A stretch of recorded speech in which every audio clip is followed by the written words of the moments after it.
Mulai aja.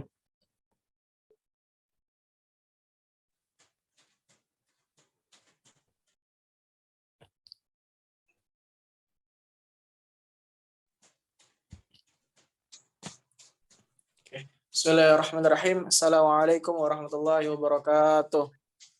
Waalaikumsalam. Waalaikumsalam warahmatullahi wabarakatuh. Bismillah, alhamdulillah, wassalatu wassalamu ala rasulillah, la hawla wa la quwata illa billah. Baik, pada kesempatan hari ini kita akan membahas mengenai tentang asal-usul Al-Quran yang insya Allah akan disampaikan oleh kelompok kedua. Mungkin bisa next. Yang beranggotakan Muhammad Dafa Maulana dengan NIM G100210015, Husnia Ainun Nisa dengan NIM G100219022,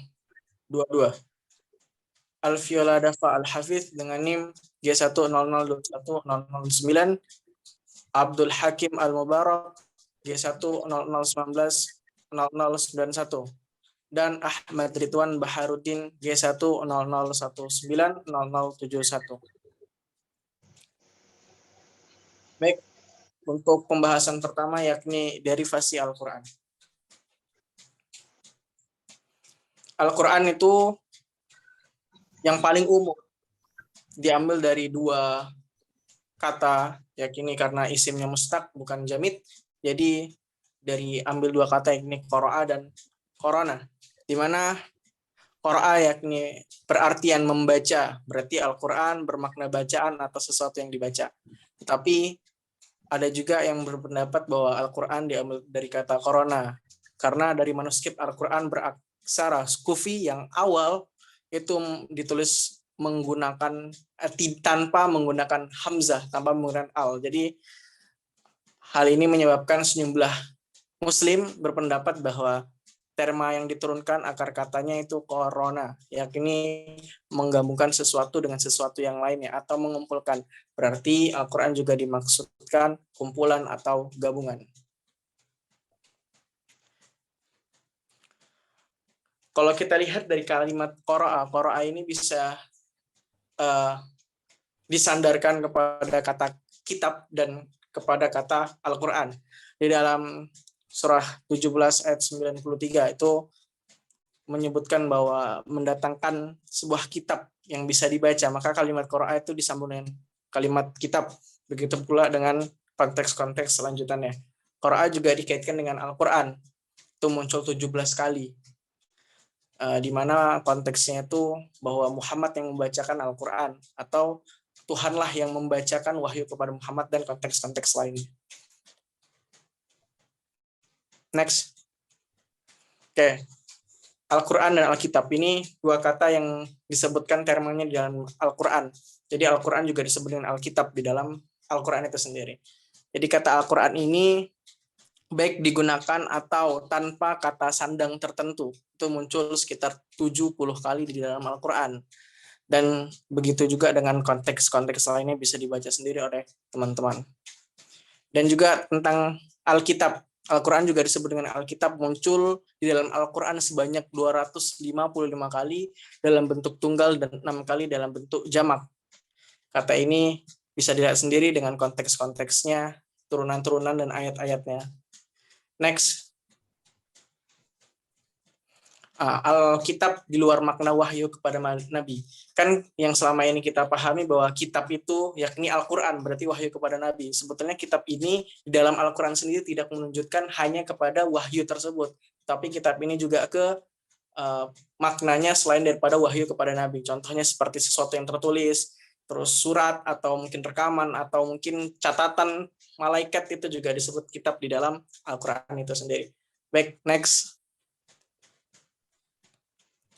Dalam Al-Quran juga ada dua yang mendekati lah, ada dua hal yang sangat berkaitan, yaitu surat.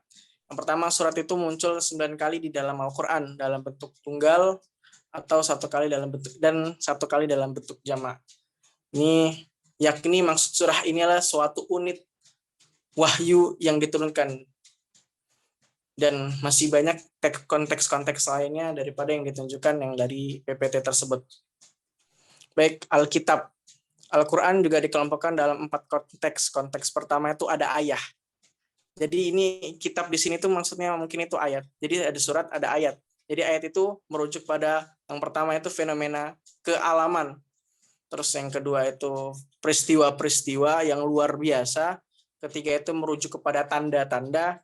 Dan keempat itu disebut ayat itu bagian dari Al-Quran itu sendiri. Jadi di dalam Al-Quran itu ada 2 yang paling terkenal. Selain wahyu itu adalah surat dan ayat. Next. Mungkin selanjutnya dijelaskan oleh yang bertugas untuk pengertian tentang sumber-sumber Al-Quran. Terima kasih.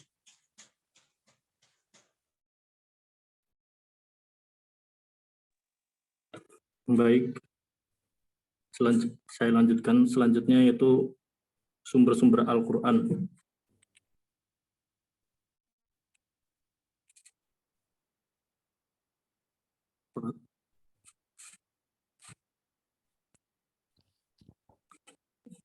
Kaum muslimin pada umumnya meyakini kalau Al-Quran itu bersumber dari Allah, dan keyakinan itu merupakan keyakinan standar dalam sistem teologi Islam.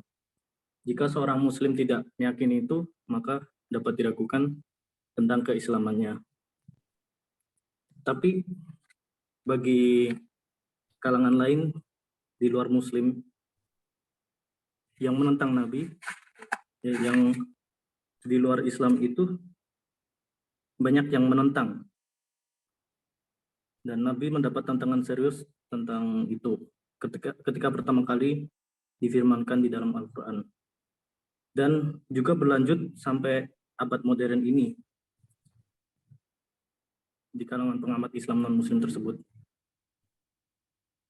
Pengakuan Nabi bahwa dia penerima wahyu dari Allah untuk disampaikan kepada seluruh umat manusia itu mendapat tantangan keras dari orang Arab pada saat itu, terutama orang Arab pagan yang masih sejaman dengan Nabi. Maaf, sebelumnya masih belum. Berbagai tuduhan penentang Nabi itu tentang sumber Al-Quran dilatar ketidakpercayaan orang Arab pagan terhadap sumber wahyu Al-Quran itu dilatar belakangi oleh ketidakpercayaan mereka pada pekabaran yang didakwahkannya tentang azab Tuhan yang akan menimpa mereka seperti umat dahulu atau akan menimpa pada hari akhir. Bagi orang pagan Arab itu merupakan pekabaran yang nonsen atau nggak masuk akal, karena dalam kepercayaan mereka dunia hanyalah eksistensi satu-satunya dan yang dapat membinasakannya itu hanyalah waktu. Lanjut.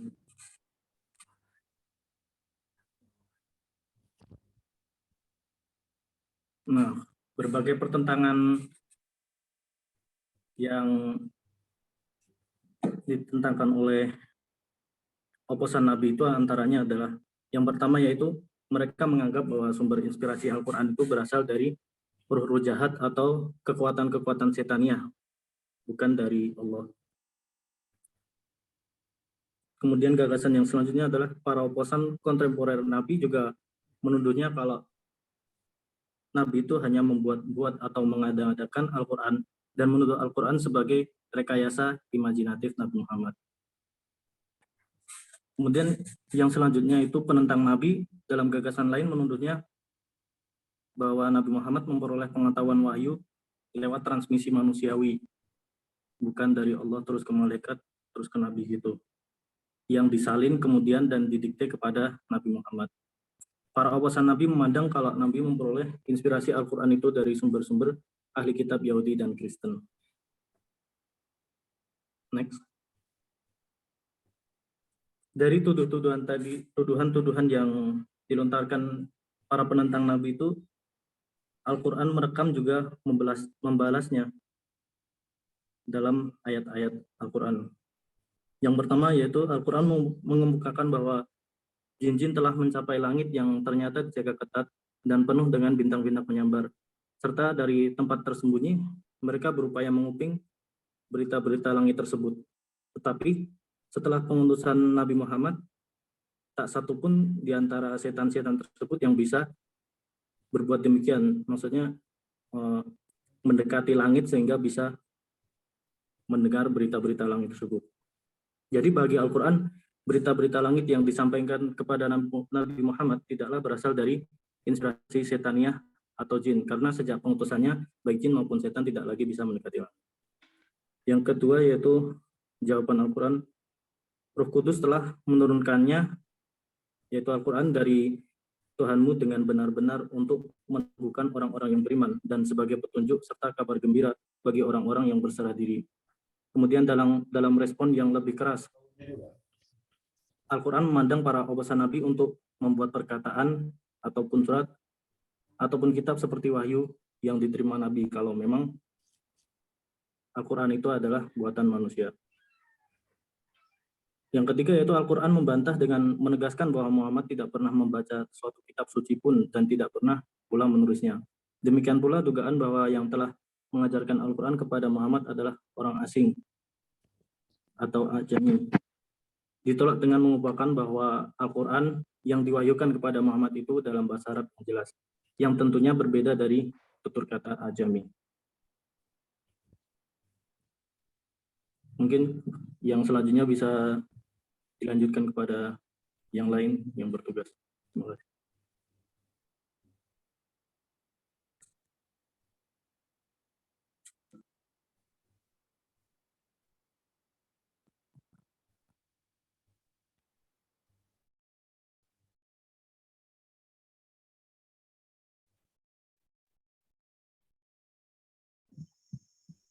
Ya, selanjutnya wahyu ilahi. Wahyu ilahi secara etimologi yaitu ilham al-fitri al-insan. Ilham yang menjadi fitrah manusia, seperti wahyu terhadap ibu Nabi Musa. Kemudian ilham yang berupa naluri pada binatang, seperti wahyu kepada lebah. Kemudian isyarat yang cepat melalui isyarat seperti isyarat Zakaria yang diceritakan Al-Quran. Kemudian yang disampaikan Allah kepada para malaikat yang berupa suatu perintah untuk dikerjakan. Kemudian wahyu secara terminologis yakni menurut Muhammad Abduh dalam Risalah Tauhid, yaitu pengetahuan yang didapati seseorang dalam dirinya dengan suatu keyakinan bahwa pengetahuan itu datang dari Allah, baik dengan melalui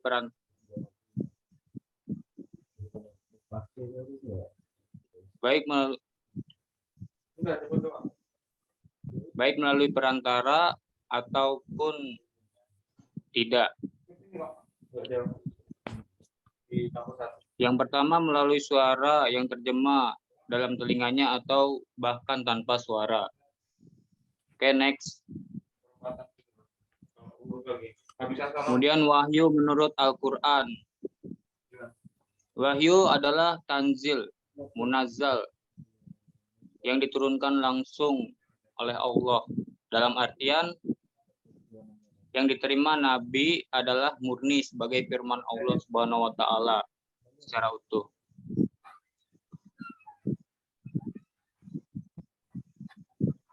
Di dalam Al-Quran tidak terkandung di dalamnya pengalihan bahasa oleh Nabi ataupun malaikat, melainkan secara resmi turun dalam bahasa Arab. Oleh karenanya, teks Al-Quran walaupun bagaimanapun tidak akan sama dengan teks buatan penyair ataupun para ahli sihir dulu ya. Oke, next. Cara penyampaian wahyu oleh malaikat dan rasul. Ini ada dua macam cara. Yang pertama yakni datang seperti suara lonceng. yang mana di saat wahyu itu turun, Nabi akan mengerahkan seluruh kekuatannya untuk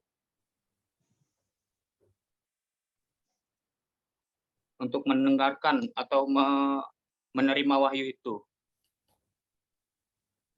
Kemudian yang kedua yakni tanpa melalui perantara atau melalui mimpi yang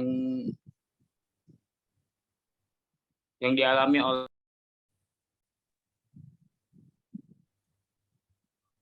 mungkin cukup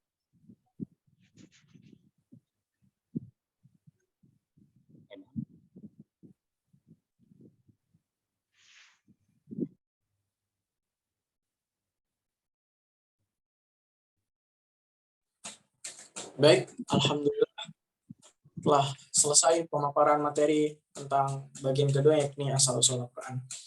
Kami dari kelompok 2, jikalau sekiranya ada tutur kata yang kurang tertata, ada sikap yang kurang baik, mohon dimaafkan dan semoga kita semua bisa memperoleh pengetahuan yang lebih dari apa yang sudah dipaparkan. Kurang lebihnya kami mohon maaf. Wassalamualaikum warahmatullahi wabarakatuh. Waalaikumsalam. warahmatullahi wabarakatuh. Waalaikumsalam warahmatullahi wabarakatuh.